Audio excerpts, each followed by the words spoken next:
Olá, seja bem-vindo ao podcast Tenha Mais Resultado, sempre um programa de entretenimento, trazendo para você um pouco da história de empreendedores, um pouco das empresas e muitos causos. É sempre bom a gente estudar e com casos verdadeiros, não é isso? Então eu trouxe aqui o Fagner, queria que o Fagner contasse um pouco da história dele para você que está nos ouvindo. Fala, Fagner, um pouco do teu currículo. Bom, Leonel, boa tarde. Não importa se é boa tarde, bom dia, boa noite. Quem estiver assistindo vai estar assistindo de dia, como está agora, ou vai estar assistindo de noite, não importa. Ótimo, Leonel. Prazer falar com você. Satisfação, oportunidade grande de falar para o segmento óptico, mas principalmente de falar para o segmento varejista no geral, para quem fala de vendas. Eu tenho aí 13 anos com venda direta, né? Na verdade, eu acredito e tomei consciência de que comecei a vender quando eu nasci. Então, quando eu queria meu primeiro mamar, minha primeira chupeta, eu já estava vendendo de alguma forma, mas eu não negociava ainda, né? E para negociação, para venda direta, eu comecei em 2010. Eu fui instrutor de dança durante 7 anos e durante 7 anos eu trabalhei com o público, com pessoas. Em 2010, eu fui para uma entrevista numa rede de ótica chamada Liu Ótica, no Rio de Janeiro.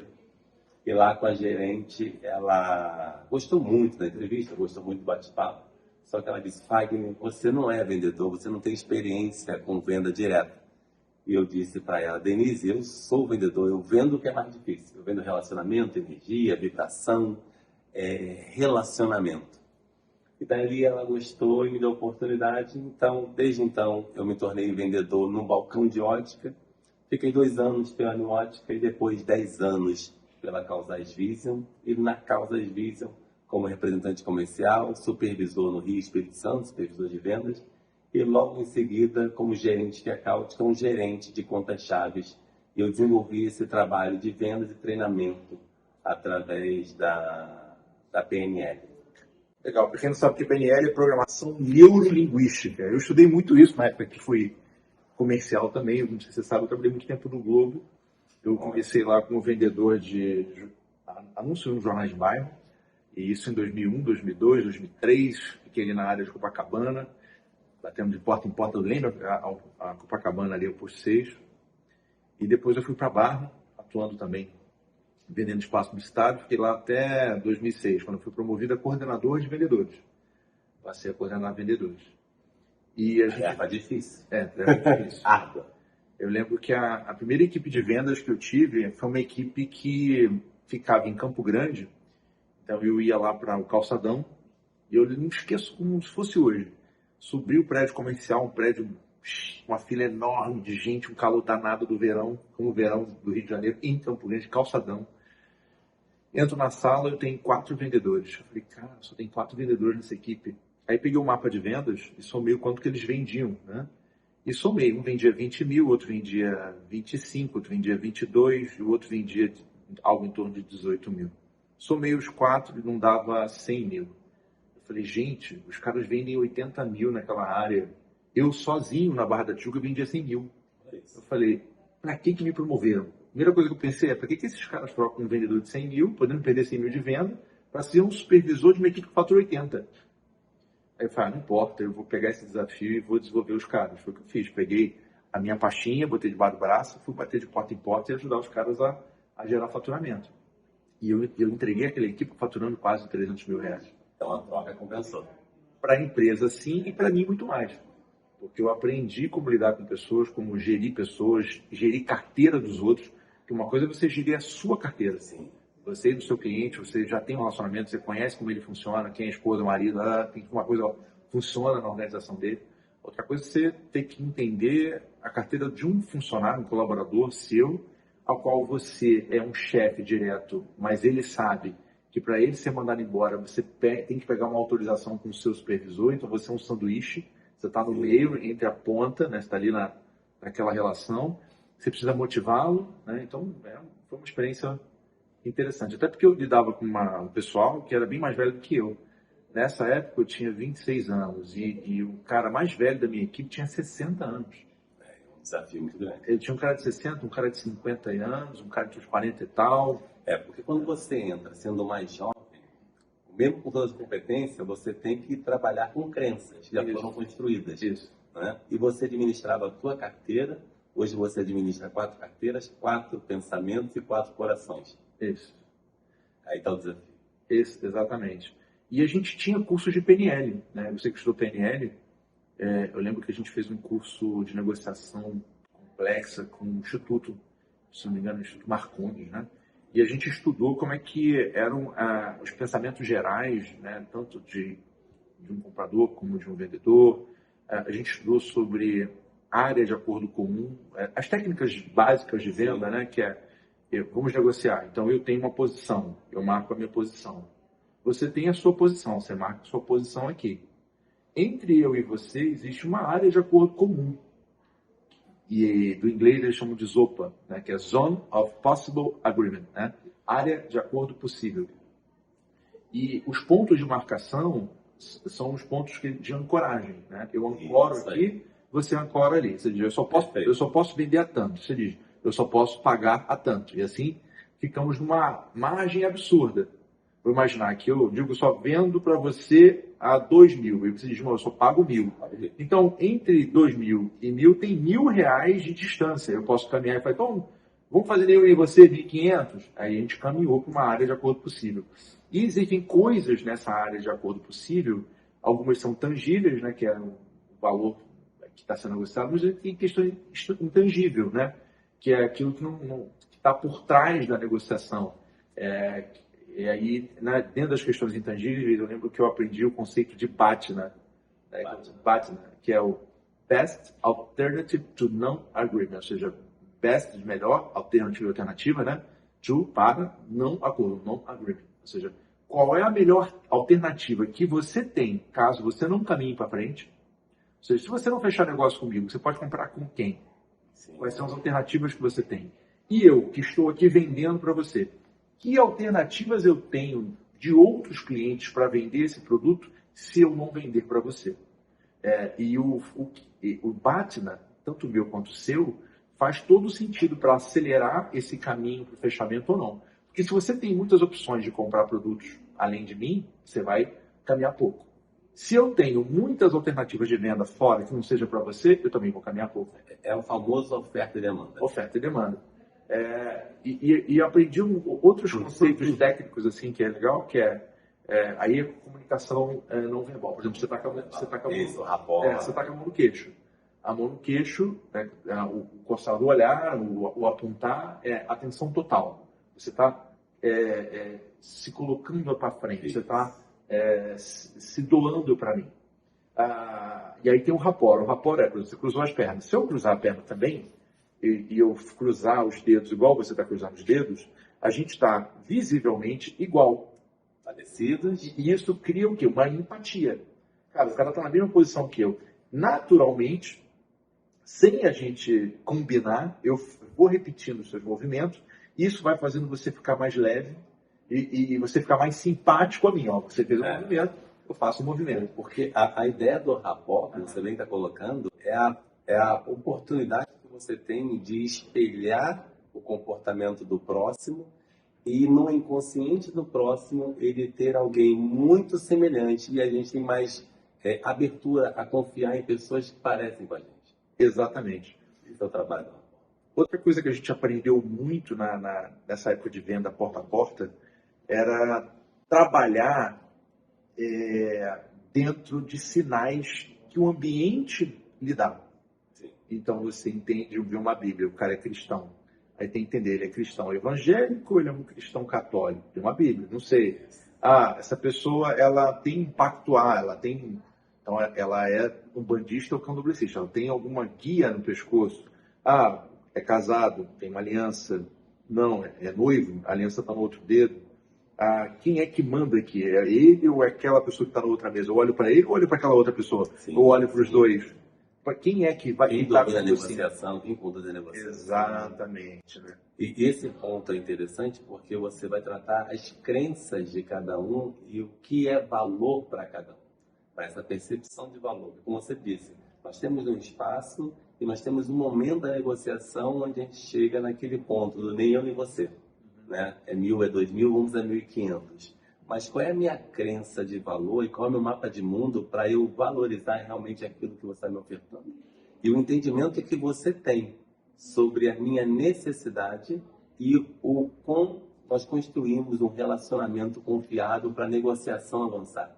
Porque esses dois pontos importantíssimos dentro da venda. Uma parte é a venda, a outra parte é a negociação. Eu posso vender e não fechar negócio, eu posso fechar negócio e não vender. Eu buguei. Explica melhor isso aí. Eu preciso de uma tecla SAP. Traduz isso, por favor. Pensa bem. Venda é emoção, venda é sentimento. Venda não é produto ou serviço apenas. Venda é solução de problema. Venda é entrega de expectativa, realização de sonhos. Então, não necessariamente eu compro um apartamento pela estrutura física do apartamento, mas pelo sonho e desejo que eu tinha de construir uma família, de ter meu apartamento, de ter minha posse. Então, você pode me vender a ideia de comprar um produto, mas nós não chegarmos a um denominador comum e não chegarmos a uma negociação. Eu comprei o produto, eu tenho um desejo daquele produto, a tua apresentação me despertou mais desejo, mas nós não chegamos a um ponto comum. E eu saio dessa negociação para fechar com um outro, talvez com seu concorrente. A negociação é a parte onde a gente vai fechar negócio. Então, se o vendedor ele pensa em fechar negócio a todo momento, ele quebra o rapport, ele quebra a conexão, ele não entende as crenças, a percepção de valor, o desejo do consumidor, para aí sim transformar o que a gente fala na PNL. 95% da nossa tomada de decisão está no inconsciente, e 5% é consciente. Então, se nós trabalharmos o rapport, se nós trabalharmos a conexão e relacionamento dentro desse inconsciente do consumidor, o vendedor, por conhecimento e técnica, ele transforma 95% de inconsciente em 95% de consciência e consegue trabalhar o inconsciente do consumidor plantando de forma inteligente e respeitosa, de forma persuasiva, um caminho para lá na frente conseguir negociar e fechar a venda. Interessante o conceito de venda como uma ideia e não como uma realização de fato transacional, né? Isso. Bem interessante. Outro ponto de vista que eu vejo na área de venda é que eu comparo muito isso quando eu mudei, né, do modelo de venda que era porta a porta, né? Durante quase 10 anos da minha vida, eu fui um vendedor porta a porta. Eu trabalhava visitando o comércio local para vender um espaço publicitário. Mesmo na coordenação, que eu fiquei de 2006 até 2014, final de 2013, início de 2014. Foi final de 2013 eu já estava de férias, aí quando entrou janeiro de 2014 eu saí para abrir mais resultado. Mas aí foi esse tempo, de janeiro de 2001 a janeiro de 2014, eu fui vendedor de rua, trabalho no porta a porta. E o que eu via no porta a porta, nesses mais de 10 anos, quando a porta se abria, é que a venda era uma venda de insistência. Então eu tinha que voltar no cara, eu voltava de novo, e depois eu levava um projeto especial, e depois eu levava um desconto, levava uma campanha, e eu ia criando nesse cara de tanta insistência um relacionamento. Sim. Lá veio o cara do Globo de novo. Já tinha cliente que às vezes se escondia, lá vem aquele chato de novo. E o que eu vi com o digital é que as pessoas já não recebem mais ninguém sem marcar, né? Hoje com o WhatsApp, com o e-mail, com todo o digital cresceu, né? As pessoas querem primeiro uma mensagem, uma ligação, uma pré-venda antes de receber a sua visita, que seja presencial ou online. E com isso dificultou mais essa questão da criação de um relacionamento prévio.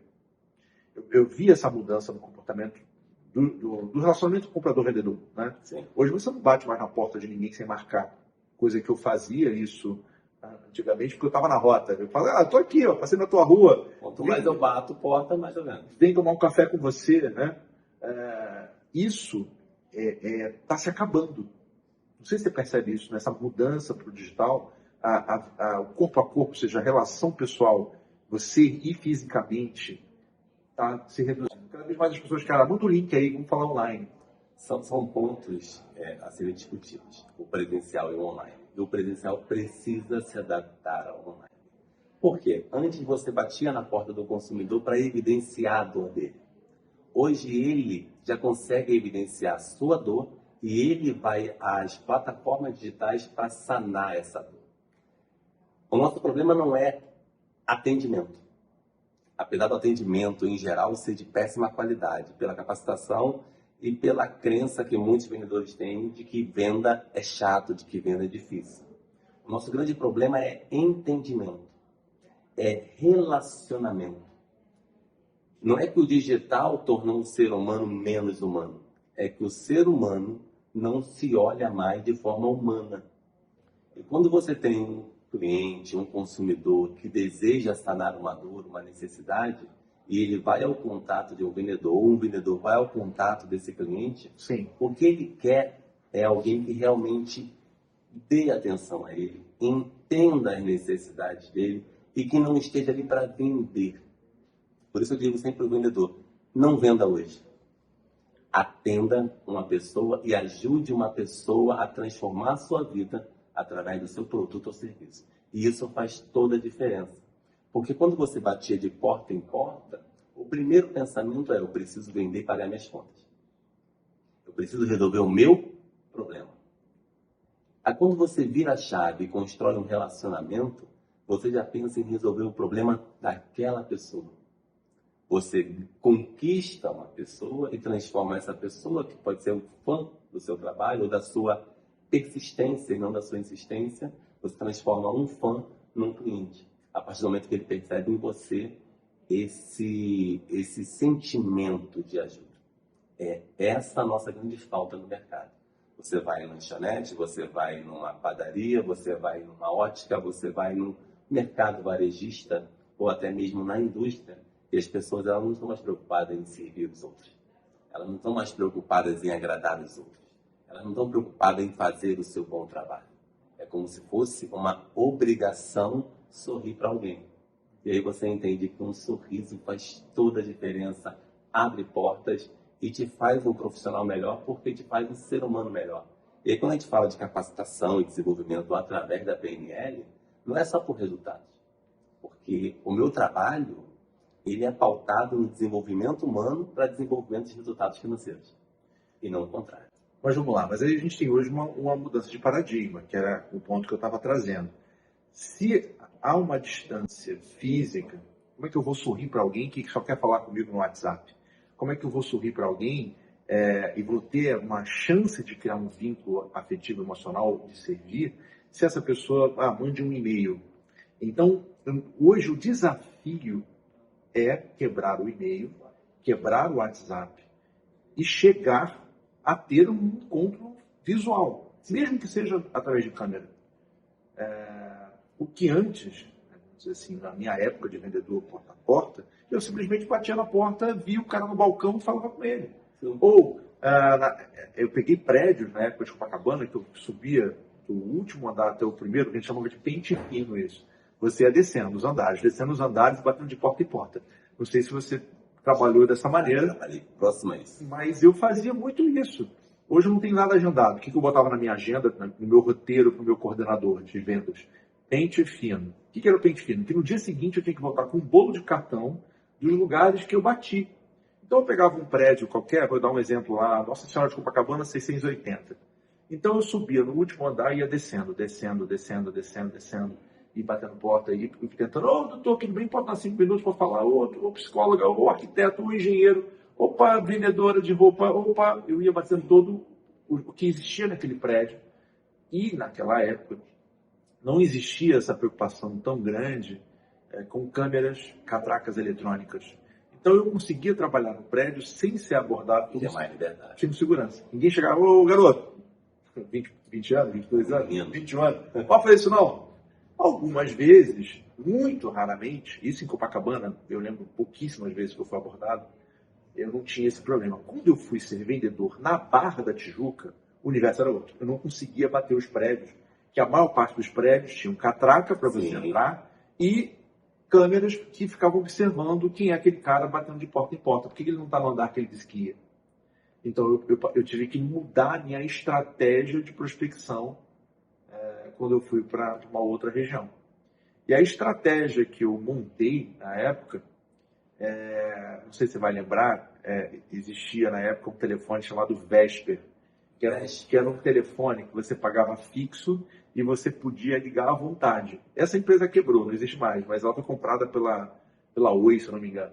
Então você comprava um telefone que te dava direito a ligar infinito. E quando eu vi aquilo na propaganda, eu comprei logo. Era um celular que, na verdade, ele se vendia com telefone fixo. Tanto que ele só podia funcionar numa certa área. Você não podia, tipo, ele funcionava na Barra, mas se eu levasse ele para a Zona Sul... Era quase um rádio comunicador. É isso aí. Depois veio a questão do Nextel, tá? Sim. O Nextel veio depois. Eu comecei com pager, não sei se todo mundo sabe. Pager daquele quadradinho, né? Que aí toca plim, plim. Aí vinha a mensagem. Emanuel, por favor, entrar em contato com o seu chefe, com o seu diretor. A mensagem vinha assim, Emanuel, por favor, ligar para o cliente A, o B ou C. Então, depois disso veio o Vesper. Depois do Vesper veio o Nextel, que era mandar rádio para as pessoas. E depois começou a ter a telefonia mais barata, o WhatsApp, e aí você mandava mensagem, e é o modelo que a gente tem hoje de venda. Eu lembro também que eu mudei uma estratégia de abordagem, de vendas, que eu criei brindes para os meus clientes. Então, todo cliente que eu ia, eu entregava um brinde.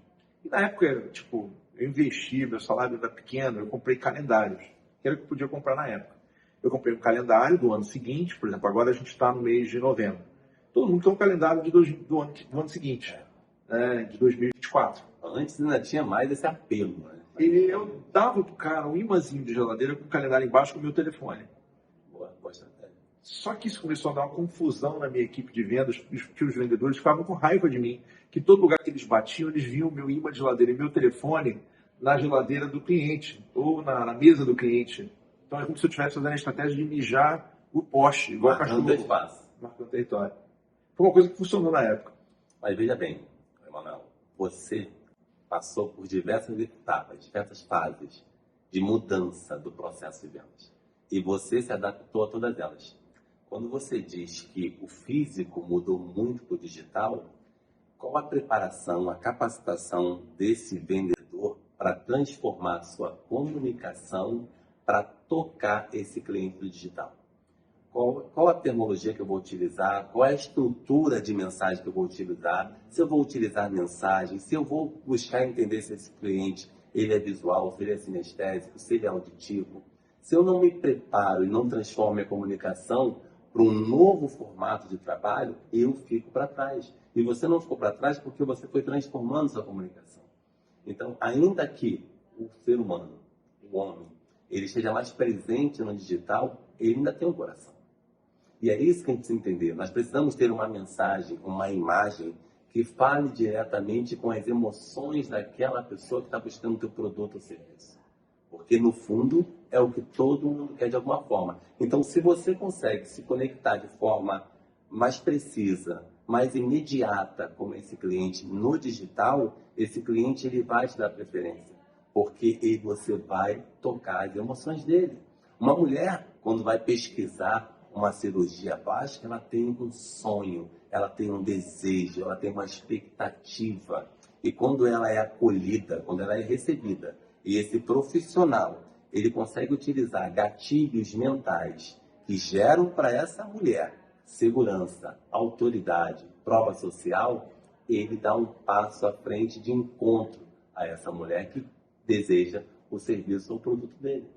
Você está falando sobre criar um lado emocional numa mensagem fria para pessoas que são sinestésicas, ou são auditivas, ou são visuais, né? Sim. Para quem não sabe, visual é o cara que... Canais sensoriais.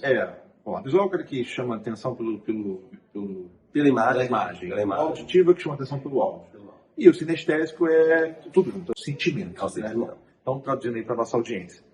O que eu faço aqui quando eu recebo uma abordagem por WhatsApp, que eu tenho que prospectar um cliente? Eu mando mensagens de 3 jeitos. Eu mando primeiro um texto para o cara, depois eu mando para ele um vídeo, um pequeno vídeo do trabalho, de um case, ou um vídeo institucional da minha empresa, e depois eu mando um áudio, agradecendo o interesse dele na minha empresa, quando é um lead que é passivo, né? Ele que veio até mim, Sim. Ou quando é eu que estou prospectando ele, eu agradeço a atenção dele por ele parar para me ouvir. Então, assim o ataque das 3 maneiras. O cara que lê o texto, se ele não lê o texto, ele vai ver a imagem, o vídeo. Se ele não viu a imagem, o vídeo, ele vai ouvir o meu áudio. E olha que ponto interessante, olha que estrutura perfeita que você faz. O consumidor, esse lead, entrou em contato com a empresa.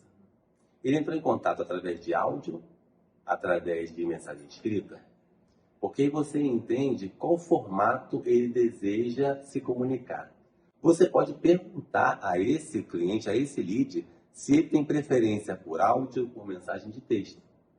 E você, a partir do momento que você responde na mesma sintonia, você cria o rapport, você cria a conexão. É o rapport digital. É o Não, rapport que a gente digital. estava brincando aqui de posição. É isso aí, é o rapport digital. E eu posso enviar uma mensagem para o Emanuel e falar: Emanuel, eu posso te enviar um áudio explicando melhor o produto ou serviço que você tem interesse?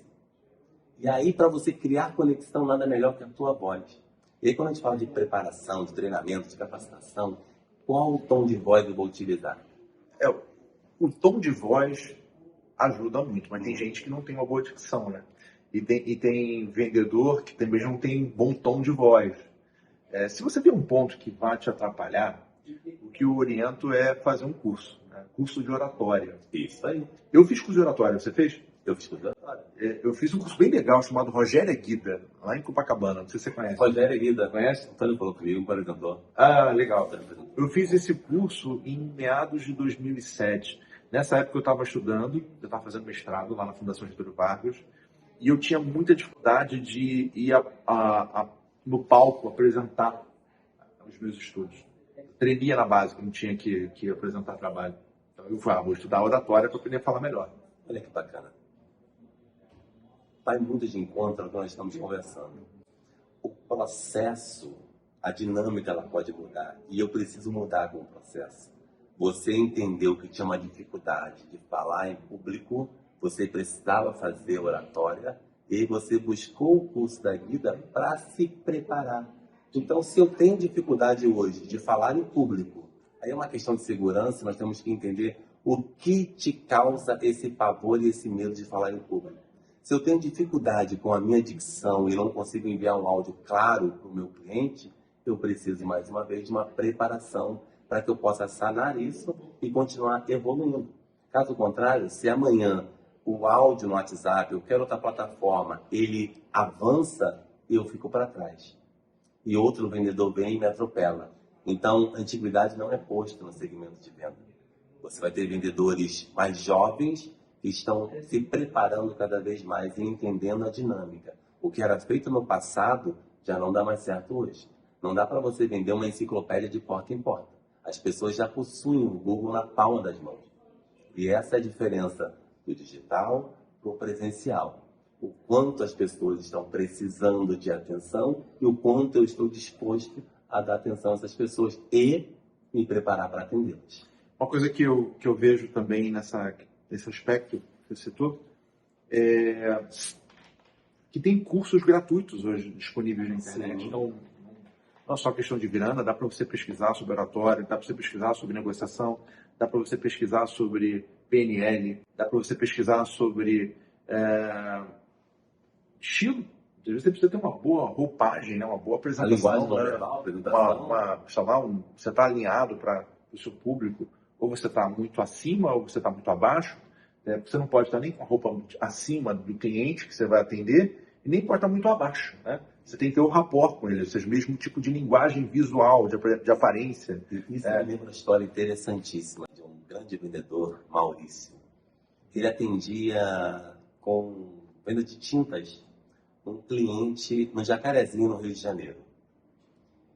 E o supervisor dele falou: você vai visitar o fulano de tal, mas o fulano de tal não compra de ninguém. É uma visita prática, é padrão. E ele falou: vou vender para ele. Chegando lá, ele percebeu que o cliente era fanho. E ele falou com o cliente: boa tarde.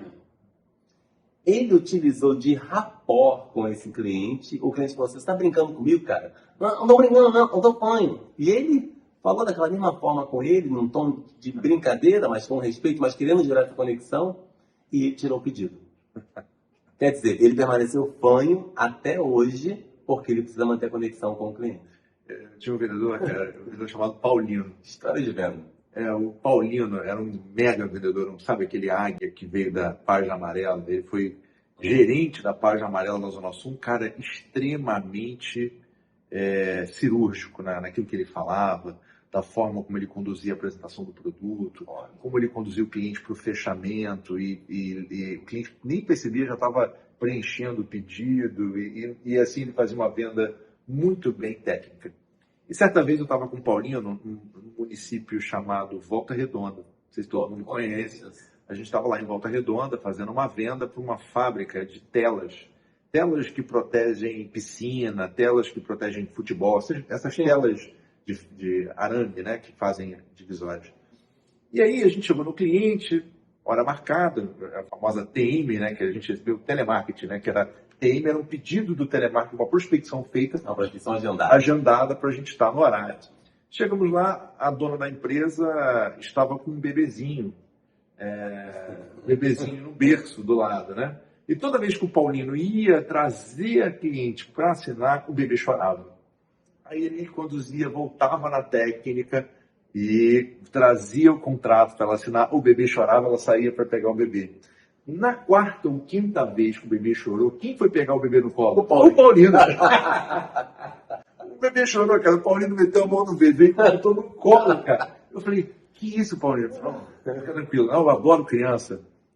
E continuou a conversa com a senhora. Eu falei, cara, gente, que é isso, cara? O Paulino é capaz de fazer de venda. Então, isso é um jogo de cintura que só o vendedor tem, né? E é necessário ter jogo de cintura. Porque, pela ótica da PNL, nós temos 3 lentes de percepção. Nós temos uma lente do vendedor manipulador, e eu vou chamar ele de persuasivo, não de manipulador, porque o manipulador, ele gera a relação ganha-perde, onde o vendedor ganha e o consumidor perde. E não é essa relação que a gente quer, a gente quer uma relação ganha-ganha sempre. E a persuasão, ela trata de desenhar o caminho para fazer o cliente tomar uma decisão por um produto ou serviço que realmente vai atender a necessidade dele. Você tem a lente do vendedor protagonista, que é aquele vendedor que explana muito bem sobre o seu produto ou serviço, mas não deixa o consumidor falar e não se preocupa em ouvir esse consumidor. E a terceira e mais importante e necessária lente de percepção é o vendedor consultor. É aquele que vai buscar entender as necessidades, as dores, os valores, as crenças, as percepções do consumidor, para aí sim casar o produto ou serviço com essas necessidades, dores, expectativas e emoções do consumidor. É claro que ele vai oscilar nas 3 lentes. Ele vai começar como consultor, ele vai ser o protagonista que vai falar bem do produto e vai criar autoridade para esse consumidor e confiança, e ele vai ser o persuasivo principalmente para aquele consumidor que não consegue uma tomada de decisão. Ele precisa de alguém para ajudá-lo, para direcioná-lo, e esse é o trabalho do vendedor. Aquela velha frase que eliminaram do segmento do mercado, eu posso te ajudar, muito discriminada, ainda que ela não seja dita, ela precisa ser internalizada pelo vendedor. Eu posso te ajudar. Não numa interrogativa, mas numa afirmativa. Eu posso te ajudar. Mas eu só posso te ajudar a partir do momento que eu demonstro a você que eu tenho conhecimento do produto ou serviço, que eu tenho entendimento das suas necessidades, que eu conheço aquilo que eu vendo e eu caso de forma muito precisa aquilo que eu vendo com aquilo que você precisa. A gente está falando muito de comportamento de venda, mas tem um comportamento de vendedor, principalmente de loja, que é aquele cara que fica te abordando o tempo inteiro quando você está vendo o produto, né? Você trabalhou muito tempo com ótica, a pior coisa que tem, né? Você chegar numa loja e eu posso te ajudar, às vezes incomoda um pouco. Posso te ajudar, sim? Posso te ajudar?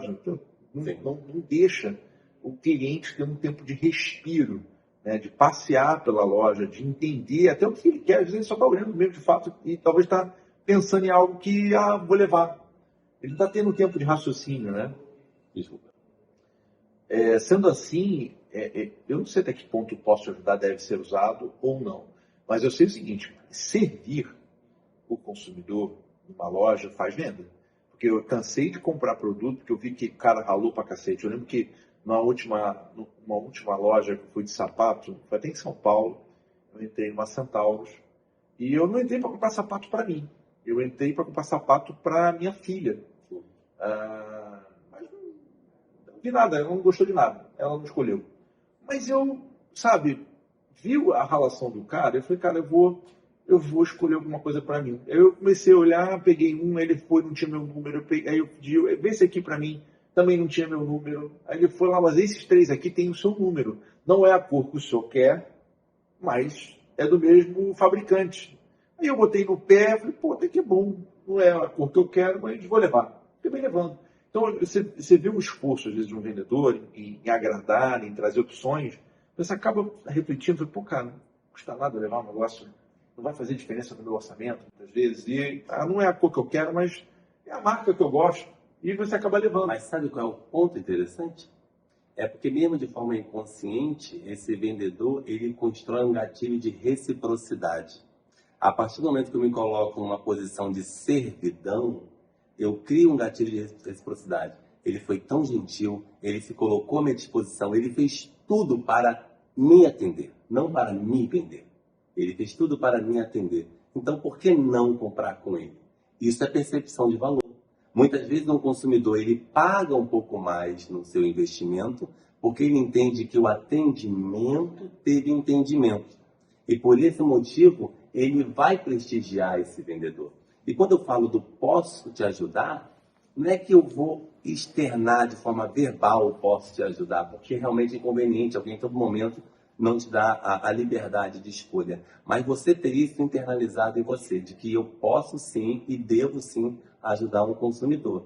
E aí quando a gente fala de preparação, quando um consumidor ele está em loja, ele tem uma linguagem não verbal.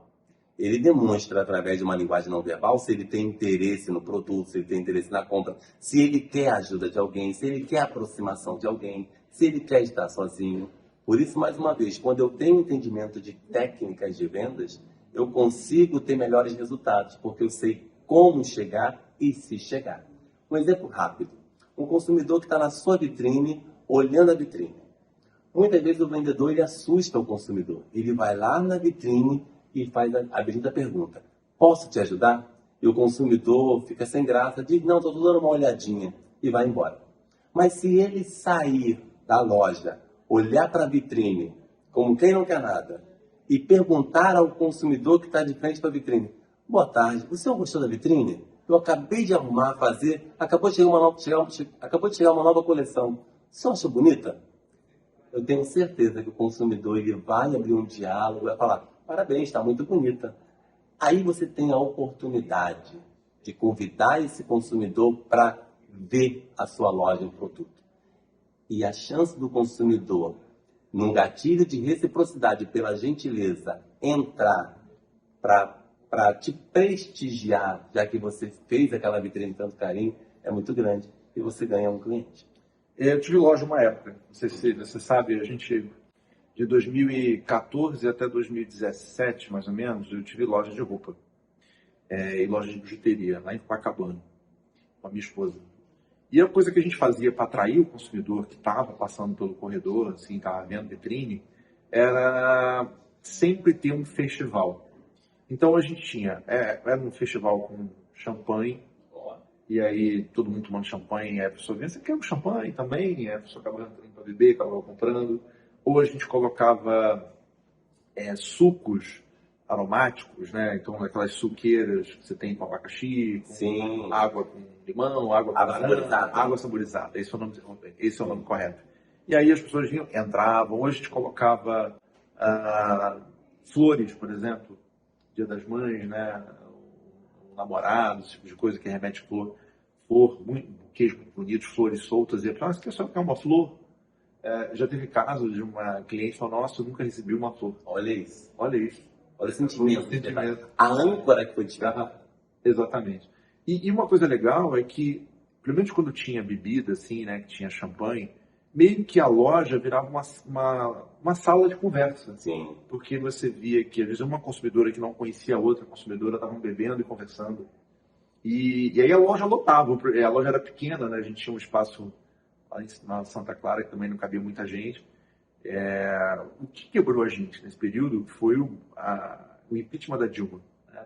Aconteceu ali 2 fatos que a gente teve que tirar o pé. A minha mulher engravidou, e era ela que abria a loja, que mantinha a loja, que cuidava da operação. Então ela, com barrigão, não podia ir para Copacabana. E ao mesmo tempo começou a ter quebra-quebra de rua, começou a ter aqueles fogueteiros com as pessoas que quebravam um banco. Você deve ter lembrado que quebraram um banco no Leblon, Copacabana, atacaram fogo em ônibus, enfim. Destruído. Até que a Dilma, de fato, caiu, e aí nesse processo todo a gente achou melhor por segurança.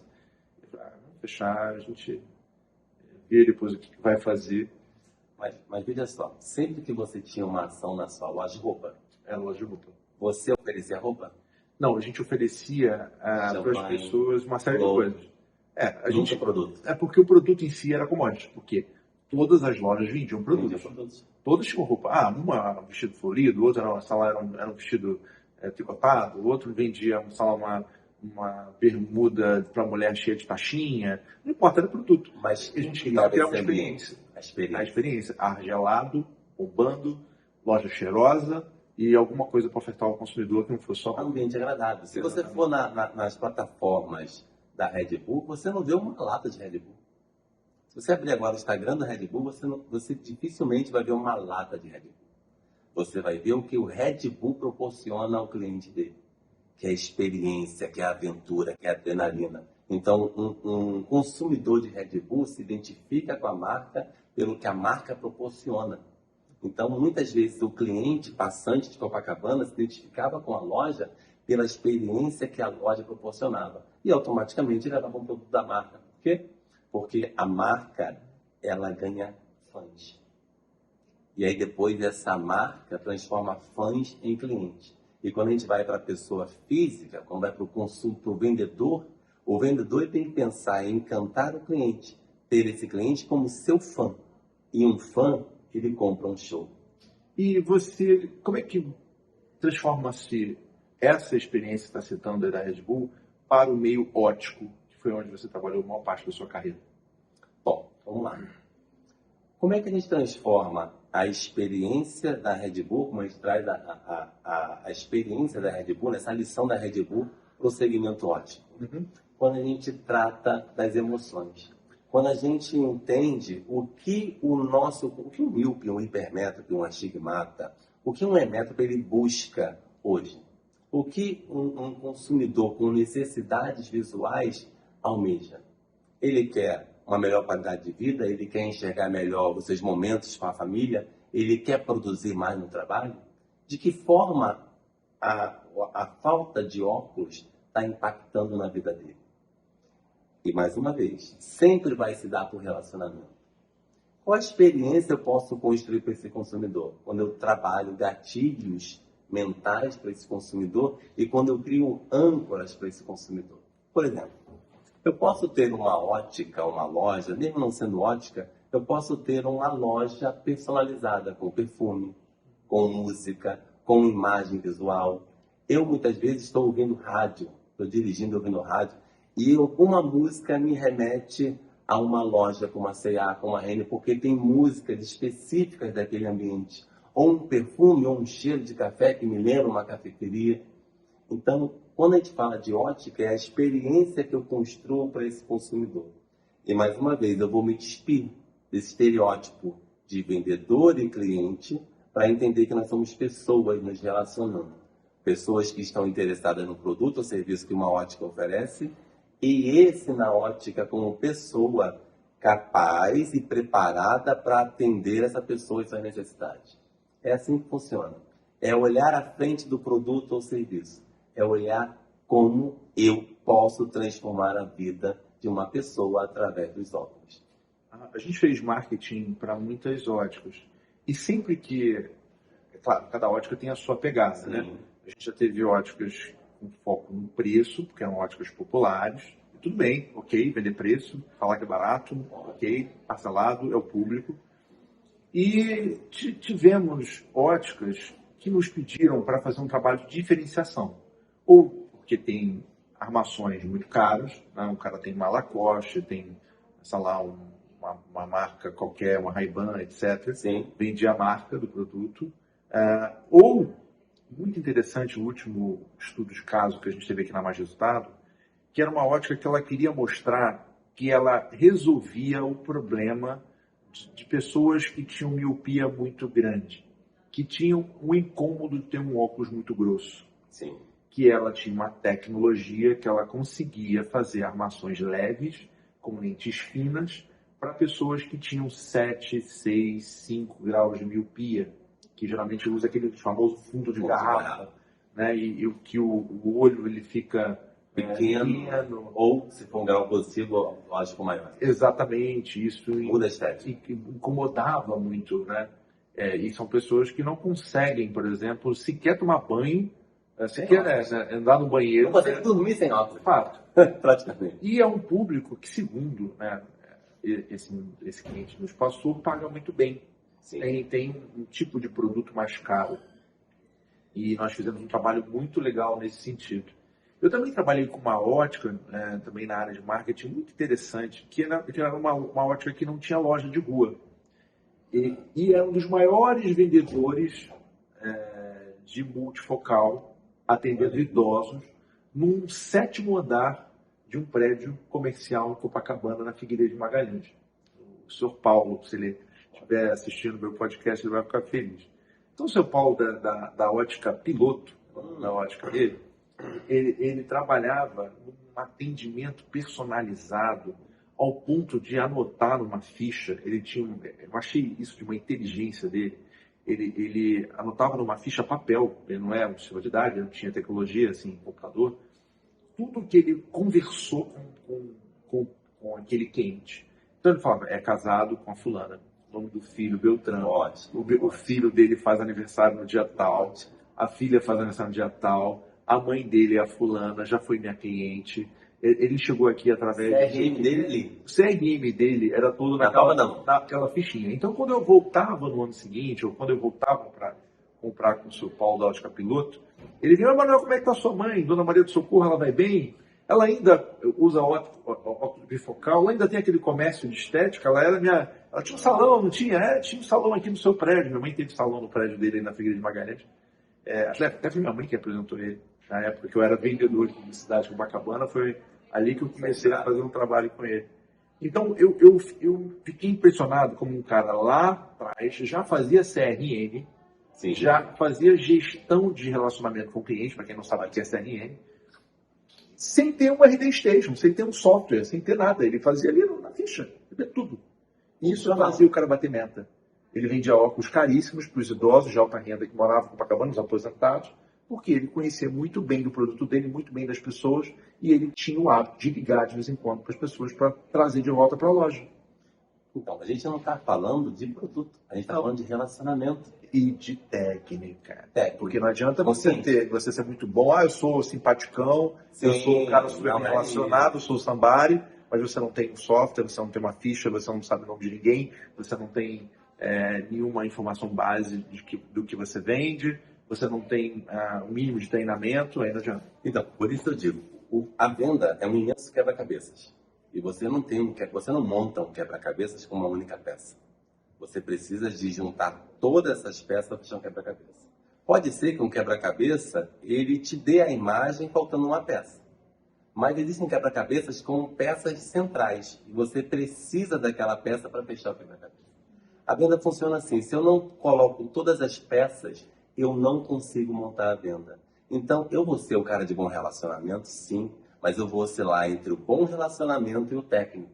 Eu vou conhecer o meu produto, eu vou conhecer técnicas para me relacionar. Eu vou conhecer técnicas para entender o que é valor para o consumidor e para a geração de valor. Eu vou entender quais são as etapas da venda. Sim. E a primeira etapa de um processo de venda bem-sucedido é planejamento e estratégia. Planejamento e estratégia é onde você desenha o teu formato de trabalho, como você vai atender, como você vai contornar as objeções. Você se antecipa a dificuldades que podem surgir na venda para que você possa finalizar ela da forma mais precisa possível. É uma grande diferença de um vendedor preparado, né, para um vendedor que está ali no oba-oba, que não tem consciência da sua importância dentro do segmento e da sua importância na vida de outra pessoa. E também tem um negócio chamado treinamento, tá? Não adianta você ter toda a teoria do mundo de vendas, você ter todos os livros, ter todos os cursos técnicos, se você não tiver a prática. Eu faço aqui, pelo menos, no mínimo, 4 reuniões comerciais por dia. 2 de manhã, 2 de tarde. Geralmente assim, marco uma 10, marco outra 11h30, e aí vou almoçar por volta de 1h, 1h30, quando estoura, e volto umas 2h30, 3 horas de uma reunião, 5 da tarde eu tenho outra, acaba o meu dia. Então eu faço 2 de manhã, 2 de tarde, reuniões de 1h, 1h30, são reuniões longas, de venda, né? Apresentando produto, apresentando o que eu faço, etc. E o que eu entendo que se eu faço 4 por dia, eu faço então, num mês que tem 20 dias úteis, eu faço 80 reuniões. 80 reuniões de venda dentro de um mês. Isso significa que ao longo de 12 meses, eu devo fazer algo em torno de 1.000 reuniões, vou botar por baixo, 1.000 reuniões de venda no ano. Eu trabalho com venda há pelo menos 25 anos. Então, eu fiz mais de 25.000 reuniões de venda. Isso eu estou falando de números muito por baixo, tá? Porque se eu pegar na época que eu era vendedor de porta a porta, eu entrava na sua loja, opa, como vai o senhor, tudo bem? E isso aqui está 30 minutos de conversa. Não tem, eu ia para a loja do lado, mas 30 minutos. Sim. Então, eu tinha uma batida de reuniões de venda muito maior. Em resumo, o que eu quero dizer com isso tudo? Esse arcabouço me traz o seguinte conhecimento. Venda sem prática não serve de nada. O cara pode ser teórico, fez todos os cursos, mas ele não pratica, não serve de nada. Sim. Mas também a prática, sem a teoria, faz com que você seja um famoso viciado. Esse é um vendedor viciado, ele só quer vender do jeito dele. Ele não quer aprimorar a sua técnica. O grande jogo do vendedor é quando ele consegue juntar conhecimento acadêmico com a prática. Isso foi um dos grandes diferenciais que eu tive ao longo da minha carreira, porque eu continuei estudando, né? Eu fiz a graduação, eu fui fazer mestrado, do mestrado eu fui dar aula em faculdade, na aula de faculdade, estou na graduação, eu quero dar aula no MBA, fui dar aula no MBA, enfim, montei minha própria empresa. Então eu não parei na questão do aprimorar das técnicas. Eu era offline, vim para o digital. Uma coisa da venda digital é que ela é muito mais difícil. Porque a venda digital ela envolve software, ela envolve CRM. Você não adianta você gerar um monte de lead se você não se relaciona com os leads. Você tem que mandar e-mail para eles, você tem que mandar WhatsApp para eles. Você precisa botar um status no seu WhatsApp, com os estudos de caso. Sim. Que você vende, porque às vezes o cara vê o status lá do teu dia no WhatsApp, lembra de você. Às vezes você bota um post no seu Instagram, no seu Facebook, ele lembra de você. Às vezes você bota um post no seu LinkedIn de algo que você vendeu, ele lembra de você. Aí você tem que fazer um site com estudos de caso, com segmentados para o serviço ou produto que tu vende. Então dá trabalho danado. O que antes era só bater na porta e entregar um papel pro cara. Então vender digital hoje é muito mais difícil do que era vender antigamente no offline. E a concorrência é maior porque o consumidor está aberto. Com o celular ele capta 2, 3, 4, 5 ofertas. E a coisa que ele quer é qual o preço? Isso. Qual o preço? Todo cliente online ele é um catador de preço. E se você dá o preço para ele, você está comentando algo errado. Por quê? Você está dando o que ele quer. O que você tem que fazer é trazer ele para uma reunião, trazer ele para o sentimental, trazer ele para o não racional. Não é dar o racional, porque a venda não é racional, a venda é emocional. Então, se você é emocional, eu tenho que trazer para o olho no olho. Esse é o grande desafio de quem trabalha com vendas digitais, seja por WhatsApp, seja por Facebook, Instagram, vende por direct, vende qualquer coisa, é o olho no olho, a falta do olho no olho. Agora pensa, né? Você fala da parte técnica unida à parte prática. E não há nenhuma função sem que eu tenha esse equilíbrio. Você não tem um cirurgião que leu muito e nunca fez uma cirurgia? Ou um médico que vai fazer uma cirurgia sem nunca ter lido? Então, eu preciso unir a técnica e a prática. E eu costumo dizer que existe jogo fácil e jogo difícil. E quanto mais eu treino, e quanto mais difícil é o meu treino, mais fácil é o meu jogo. Então, existem vendedores que eles utilizam técnicas sem consciência. Eles geram resultado, eles criam rapport, eles trazem percepção de valor, eles trabalham o canal sinestésico, o canal sensorial daquele consumidor. Ele consegue ativar âncoras desse consumidor, mas quando ele tem consciência da técnica e do processo através de treino, ele consegue utilizar cada técnica num determinado momento necessário da venda. E aí ele consegue ir montando esse quebra-cabeça. Então tem vendedores que tem um mês que vende muito bem e no outro mês vende muito mal. Aí, por não ter um CRM, não se sabe quantos consumidores foram atendidos naquele mês. O que acontece é que, provavelmente, você teve um mês de jogos fáceis. E em mês de jogos fáceis, qualquer um vende. Em mês de jogos difíceis, eu preciso ter treinado muito. Eu preciso estar preparado. Porque no jogo difícil, aí sim, eu vou mostrar minha técnica com consciência. Eu lembro de uma história que, antigamente, quando você CRM de vendedor, era papelzinho. A gente tinha um negócio chamado ficha de visita e roteiro de visita. Você fazia Caixa de ficha? fazia a ficha. Vou para onde? Aí entrega pro chefe. No dia seguinte, você entregava pro chefe o roteiro do que você fez. Então, aqui, ó, tudo que eu fiz está aqui, né? Então, tinha um controle de papel, né? Eu peguei a época sem computador, a época sem celular e tal. Tenho 43 anos, eu comecei a vender, eu tinha 17. Em 17, foi um tempo boa. Então, depois a gente tinha um negócio chamado pager, então alguém te falava alguma coisa, aí você ia pro orelhão, ligava, dava um roteiro pro chefe, no orelhão, né, mandava ficha, ó, tô na rua tal, tô visitando fulano Beltrano, vou passar não sei onde. E eles, o chefe resolvia, quando tinha, passou a ter telefone, né, ligar ou parecer, tinha um negócio chamado ponto de conta. Eu peguei esse negócio, o cara marcava todo dia, 6 da tarde no local e 2 da tarde no local. E você tinha que passar lá para ver se o seu chefe estava lá. Uma coisa meio offline, né, cara? Depois eu peguei um negócio chamado software de CRM para grandes empresas. Eu peguei notebook, onde você tinha que botar E a vida mudou. a sua vida lá, onde você ia, a sua lista. Depois pegava cartão, cadastrava, porque quem cadastrava primeiro tinha a base, né? Era a sua base para o telemarketing ligar e agendar para você. Eu usei o Oracle, eu usei o Salesforce. Usei durante 10 anos. Muito bonito, né? E eu vi que não importava se você estava no papel, como era antes, né? Com a fichinha anotada no bolso da camisa, né? Tem que ir aqui, já risquei, fui, não fui. Ou se você estava usando um notebook. Se você não tivesse a prática, ou seja, a disciplina, de nada adiantava ser papel ou ser computador. Tu não ia vender do mesmo jeito. Tinha vendedor que falava horas e horas no computador, enquanto eu estava na rua já vendendo minha vida, e eu estava vendendo. Então eu entendi que o processo é importante, ele é fundamental. Mas se o processo ele não se sobrepõe à prática, a prática ela melhora o processo. Você vai vendo, pô, cara, se eu fizer isso aqui, eu vendo mais. E vendedor quer dinheiro, então tu vai melhorando as coisas. Eu lembro muito bem, assim, da minha evolução como vendedor, em termos de visual, vamos dizer assim. Sim. Eu era um vendedor que ia de camiseta curtinha, uma roupa surrada, depois eu falei, não, tem que ter uma roupa melhor para poder vender para um cliente melhor. Sim. Aí começa a comprar um sapato melhor, uma calça melhor, uma camisa de marca. Aí daqui a pouco você está com uma pasta surrada numa loja popular, e você está com uma pasta de marca de couro cru, né? Eu lembro, vai tirando valor. Eu tinha uma pasta de couro cru linda, da The Bridge, era uma marca linda, né? Com a minha pastinha. Aí eu lembrei que eu fui o primeiro vendedor a ter, na época, um sistema de agendamento por celular, que você tinha um negócio chamado Palm. Era o início de um smartphone.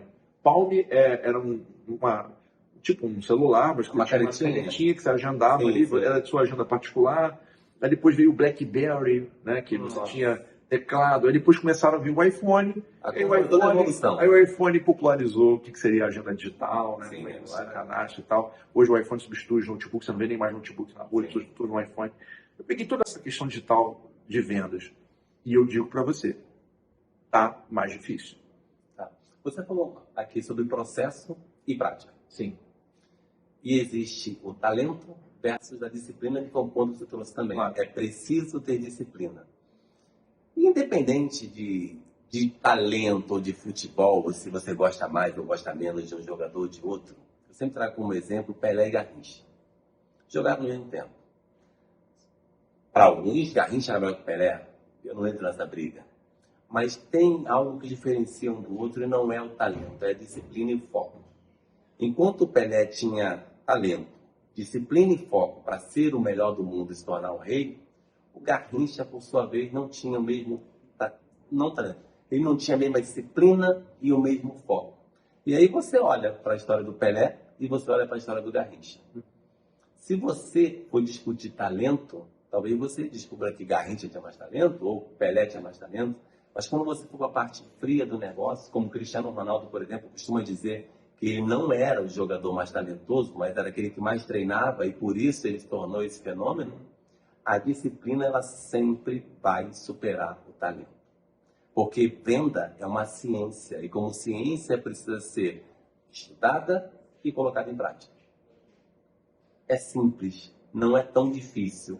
Venda não é para quem tem dom, venda não é para quem tem talento, venda é para quem quer, venda é para quem estuda e coloca em prática.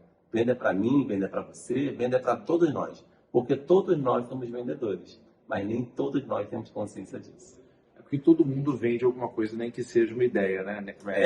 Nem que seja a sua própria imagem, nem que seja a sua própria voz, né? Sim. O cara chegou, ou nem que seja a venda da sua própria reputação. E persuasão, né? Eu estava esses dias, falando de água saborizada, eu estava num treinamento com o Instituto Você. O Instituto Você tem vários treinamentos, treinamento de PNL, desenvolvimento humano, e nós estávamos no estudo de PNL em vendas. E nós paramos para beber água saborizada. E tinha dentro daquela vasilha de água, berinjela. E berinjela não tem gosto de nada. E um amigo, Anderson, ele olhou aquela água e falou assim, berinjela? Isso não tem gosto de nada. E ele saiu caminhando. Eu peguei um copo, enchi o copo d'água, bebi e falei, nossa, que água gostosa, que diferença que faz a berinjela na água. Ele voltou uns 5 metros e encheu o copo, só porque eu persuadi, através do sinestésico, através do verbal e do não verbal, para ele experimentar aquilo. Então, como a técnica e o conhecimento técnico te faz aplicá-la na forma mais correta e no momento mais preciso possível. É disciplina, é conhecimento, é prática, é processo, é treinamento. Porque eu já vi vendedores que não gostavam de vender. Eles estavam ali porque eles tinham necessidade, né? E aí era mais difícil o cara ir todo dia de manhã para o trabalho, falar de um produto que ele não gostava, algo do tipo, mas ele precisava daquele emprego. Como eu já vi vendedores que também não gostavam do produto, mas eles sabiam que precisavam daquilo e eles tinham um foco total em ligar, até conseguir ter reunião, e da reunião apresentar, depois se relacionar com aquelas pessoas, até vender, né? Porque vende mais quem se esforça mais, isso é fato. A matemática é simples, tem que prospectar mais para vender mais. Exato. Então eu vejo que o talento, ele não é tão importante. O importante de fato é a dedicação e a disciplina da pessoa na tarefa. Porque a dedicação e a disciplina faz você desenvolver o talento. Sim. Que pode ser nato ou não, mas ele vai surgir porque vai virar hábito. Fato. É importante esse ponto. O vendedor que está ali para vender por vender. Porque antes tinha essa ideia de que vendedor é aquele profissional que não deu certo. Ah, você fala muito, não serviu para aquilo, vai ser vendedor. Sim. E na verdade não é isso. Venda é uma peça importantíssima dessa imensa engrenagem que é uma empresa. Aliás, importante não, é a mais importante, porque nenhuma empresa sem venda sobrevive. É fundamental. Se não tiver dinheiro entrando no caixa, nada sobrevive. Nenhum governo. Se todo mundo parar de pagar imposto, o governo acabou. Então, o governo tem dinheiro infinito. Não tem. É só impostos. Então, qualquer empresa, seja venda de caneca, venda de roupa, venda de qualquer coisa, passa por um vendedor. É isso. E um ponto importante, né, Manuel? De destacar. Venda é importante, é primordial. Uma empresa precisa de venda, mas não vive de venda. Uma empresa vive de lucro. Então, por favor, não queime a margem da empresa, não saiam dando desconto sem necessidade. Entendam o que é valor para o consumidor, construam um valor na tua linguagem não verbal, no teu ambiente, transmitam esse valor para o consumidor que ele vai perceber e ele vai investir, né? Exatamente. E essa crença de que vender é chato. Você precisa adotar um mantra de que vender é fácil, de que vender é prazeroso. Dentro da PNL tem um pressuposto que diz: pensamento positivo gera emoções positivas e emoções positivas geram comportamentos positivos. Então, se eu começo a pensar aqui que o Emanuel é chato, o sentimento de desconforto ele fica muito grande. E o meu comportamento não vai ser o mais amistoso com você. Mas se eu começo a pensar que o Emanuel é uma pessoa agradável, gentil, inteligente, o meu sentimento de estar próximo é maior. E quanto mais sentimento e desejo eu tenho de estar próximo a alguém, mais eu me dou a essa pessoa. Então, Então, se eu estou de frente para um cliente e entendo que ele não é chato, mas esse cliente ele tem suas dores, suas dúvidas, suas necessidades, suas expectativas, e coloco isso em prática, eu olho para o ser humano, eu transformo o meu olhar, eu transformo minha comunicação e eu transformo o comportamento. Feito isso, eu transformo o meu resultado. Muitas vezes as pessoas pensam que vender é só vender para o consumidor, que é vender só para quem compra aquilo que a empresa está ofertando, seja serviço ou produto.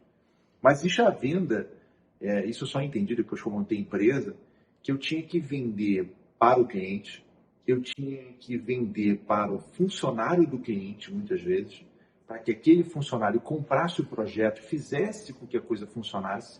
Eu tinha que vender para o meu funcionário da minha organização, para que ele trabalhasse bem para o meu cliente. E eu tinha que vender também para o ecossistema, ou seja, os fornecedores, dizendo que a minha empresa merecia crédito para continuar ofertando os produtos desses fornecedores.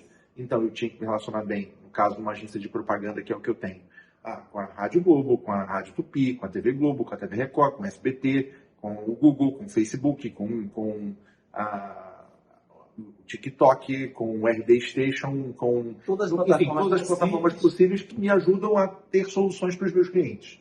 Ao mesmo tempo, eu tenho que ensinar os meus colaboradores o quanto essas plataformas são importantes, treiná-los a usar as plataformas e fazer com que eles tratem bem os clientes e entendendo o quanto o cliente é importante. E, além disso, eu tenho que ir lá no cliente dizer que eu sou bom e dizer para o funcionário do cliente que eu sou bom, para ele confiar em mim, que as coisas lá vão melhorar e que ele tem que me ajudar a ajudar ao dono daquela empresa. Então, é uma coisa muito louca, porque é uma venda, ainda mais na área de serviço, seja serviço de marketing, que é o que eu trabalho, seja na área de consultoria, que é o que você trabalha, seja na área de venda de serviços contábeis, serviços financeiros, qualquer tipo de serviço que presta uma mudança de comportamento dentro de qualquer organização é visceral. Visceral porque é sentimental, envolve muita gente, e gente é difícil, e gente pensa diferente, e todo mundo tem uma opinião, e todo mundo pensa diferente, e todo mundo quer falar, e todo mundo acha que pode contribuir, e você tem que conduzir aquele processo para que você chegue num objetivo. É muito difícil. E um sócio pensa de um jeito, um sócio da outra pensa de outro. Então, é uma mega de uma loucura. E eu estou nessa doideira. Desde 2014, a gente está em 2023, eu faço 10 anos de empresa trabalhando com pequenos empresários. Cara, hoje eu tenho uma carteira de 100 clientes, é gente abessa para administrar, é cliente abessa para administrar. Diferente. Quase 40 pessoas aqui na Mais Resultado, é gente abessa para poder olhar também. E o que torna mais difícil é que, de uns tempos para cá, a gente começou a atender gente também fora do Rio de Janeiro, fora do Brasil, então outra cultura, outra forma de pensar, outro horário. Outro dia eu fiz uma reunião com uma pessoa lá no Mato Grosso, eu não sabia lá que o horário era diferente do... Tem um fuso, tem uma hora. Eu nunca fui no Mato Grosso. Olha isso. E no Brasil tinha. Tem esse intervalo. Eu falei, vou marcar um horário. Não, que horário? Horário daí, horário daqui? Como assim, horário daqui não é mesmo horário? Não, aqui é diferente. E, cara, uma fábrica enorme, uma fábrica de facas, trabalha com faca personalizada e tal. Aí. Então, cara, tem oportunidade no Brasil inteiro. O Brasil é grande, é rico. Para quem quiser vender, para quem quiser fazer negócio, a gente tem 220 milhões de habitantes. É uma das maiores economias do mundo. A gente tem que ter orgulho do nosso país, orgulho das oportunidades que o Brasil proporciona.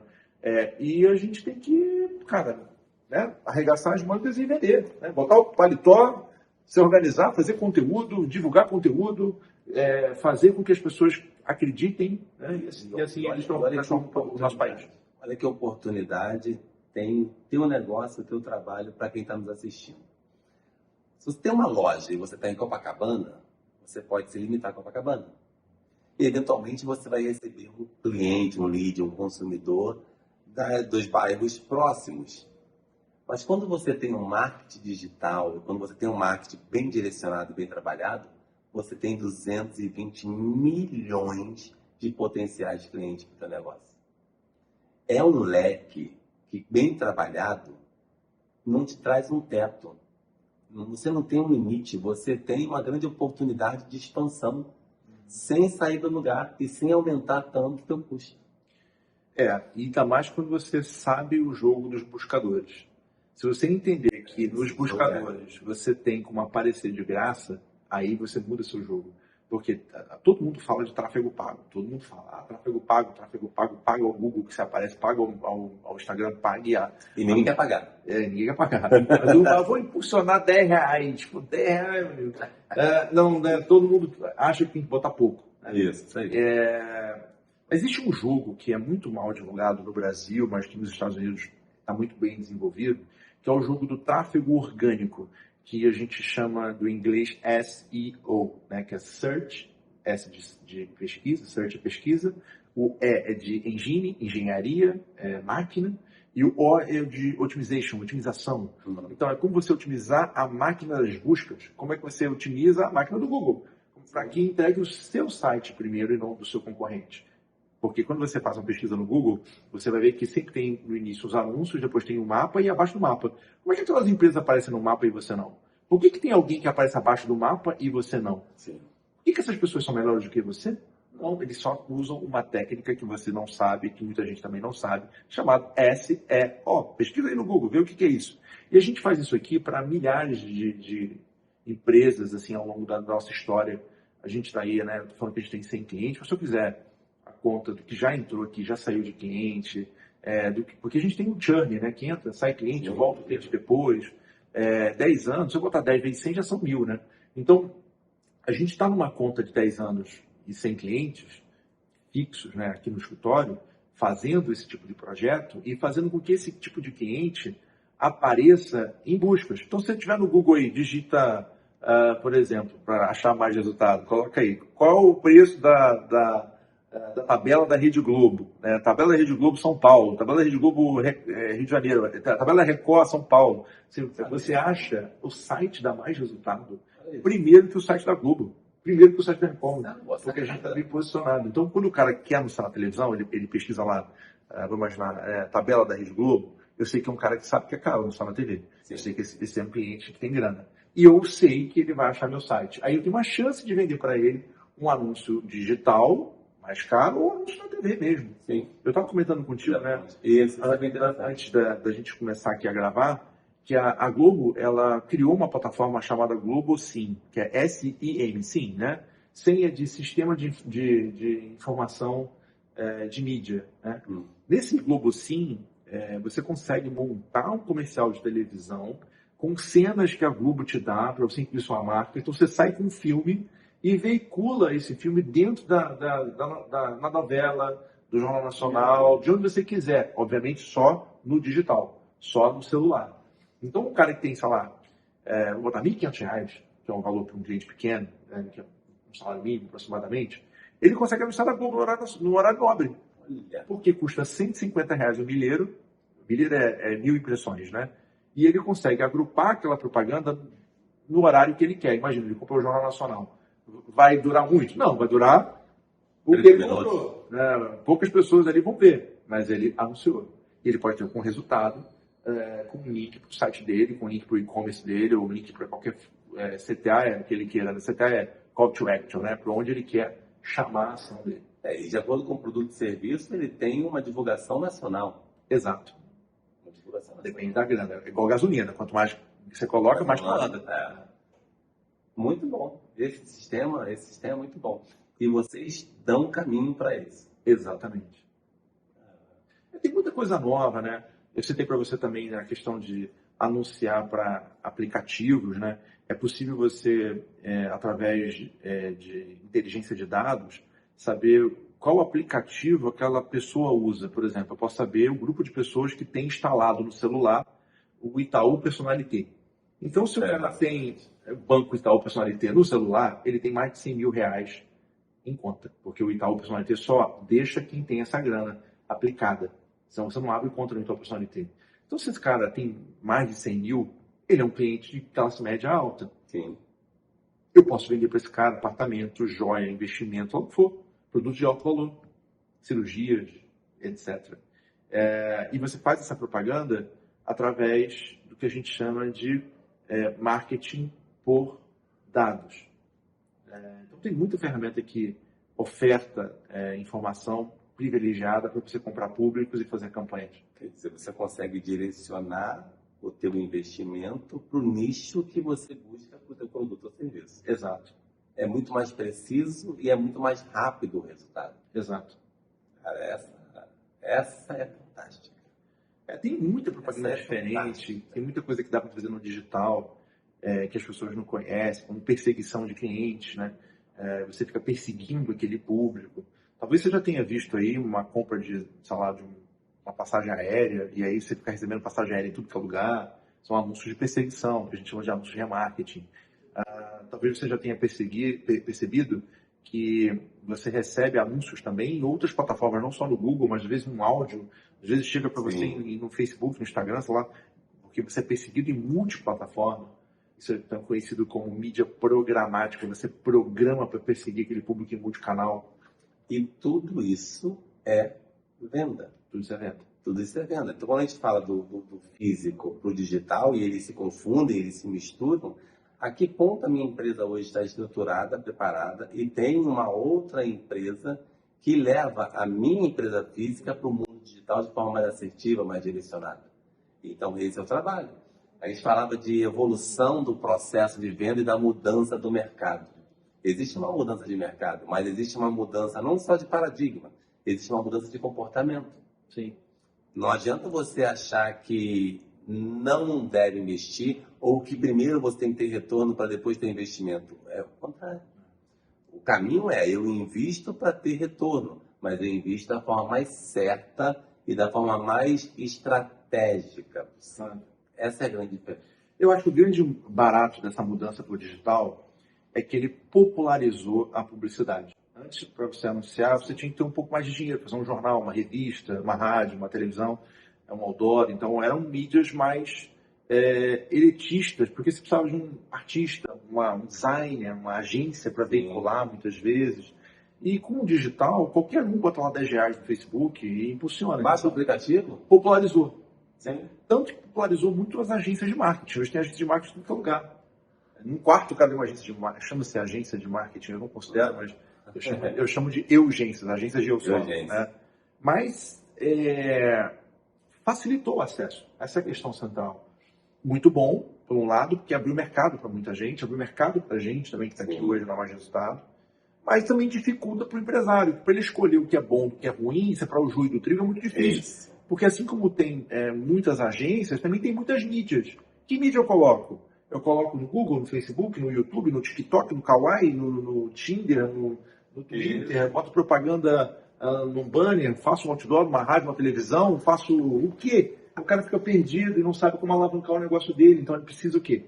De uma mentoria, de uma consultoria, de um processo que eu chamo de coach, meio que você faz, de acompanhamento, de tirar, você está aqui e te levo para cá. E eu acho que é isso que a gente vende aqui. Veja só, um ponto interessante, né? Você dizer que tem um cliente que você anunciou no Tinder um motel.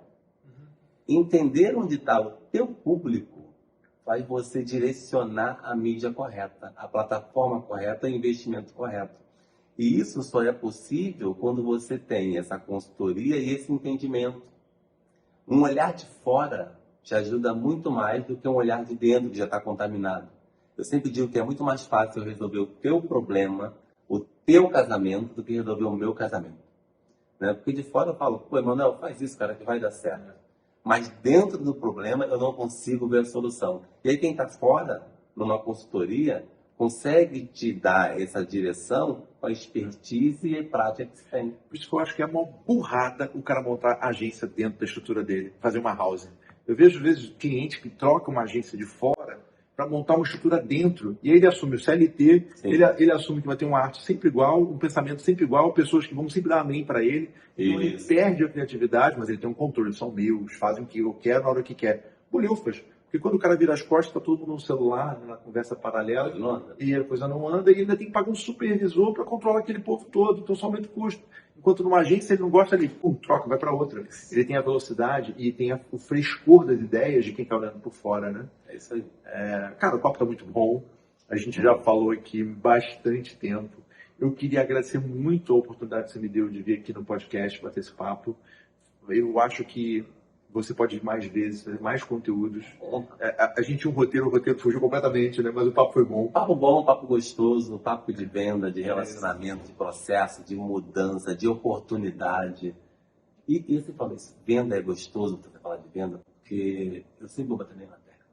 Quando a gente fala de venda, de marketing, a gente vai falar de pessoas. E quando a gente gosta de se relacionar de pessoas, nada melhor do que um bate-papo. À vontade, solto, porque vai surgindo assunto, vai surgindo tema. Isso sem contar as histórias, porque se for contar a história daqui, a gente não termina hoje. Então, Fagner, eu queria agradecer muito, eu queria deixar esses minutos finais aí para você dar as suas considerações, seus agradecimentos. O público aí, fica à vontade. Bom, primeiro, ao mais resultado, o agradecimento pela oportunidade de falar com o público, agradecer a você que está nos assistindo, a você que está curtindo, dizer que hoje, né, eu ajudo empresas a potencializar resultados através da capacitação e treinamento de pessoas. Eu continuo acreditando que pessoas são responsáveis por resultados e não o contrário. Agradecer ao Emanuel pela simpatia, pelo convite e agradecer a todos os clientes e amigos, porque 13 anos para 15 anos aí de mercado, de mudança de CLT para autônomo, a gente precisa realmente ter muitos amigos, muita história e muito conteúdo para compartilhar. Eu sempre digo que gosto de ajudar. Eu coloco isso como premissa para mim. Acho que essa é a minha missão, poder compartilhar conhecimento e absorver conhecimento por onde eu passo. E quando a gente fala um pouco, e não falamos hoje, mas num outro dia a gente fala um pouco sobre arquétipo, o meu arquétipo com certeza é de cuidador. Eu adoro a história do herói, eu adoro a jornada do herói, mas eu gosto muito do arquétipo do cuidador e eu espero que você, vendedor, internalize e tome para você esse arquétipo e construa essa imagem forte de um grande profissional que está disposto a ajudar pessoas. Fagner, muito obrigado por você ter vindo aqui, que você tenha mais resultado na sua vida, nos seus projetos. E para você que nos acompanhou aqui, eu agradeço demais o seu tempo, a sua paciência. Peço que você, por favor, multiplique esse vídeo, faça chegar em mais pessoas, que você ative o sininho aqui do canal, ou se você está ouvindo no Spotify, que você siga o nosso canal também do Spotify, ou se você está em qualquer outra plataforma, que você siga as nossas redes sociais em @agência mais resultado, no Instagram, ou no nosso site maisresultado.net.br. Acompanhe os nossos projetos. Muito obrigado e até a próxima. Nos vemos no próximo vídeo. Tchau. Bom, uma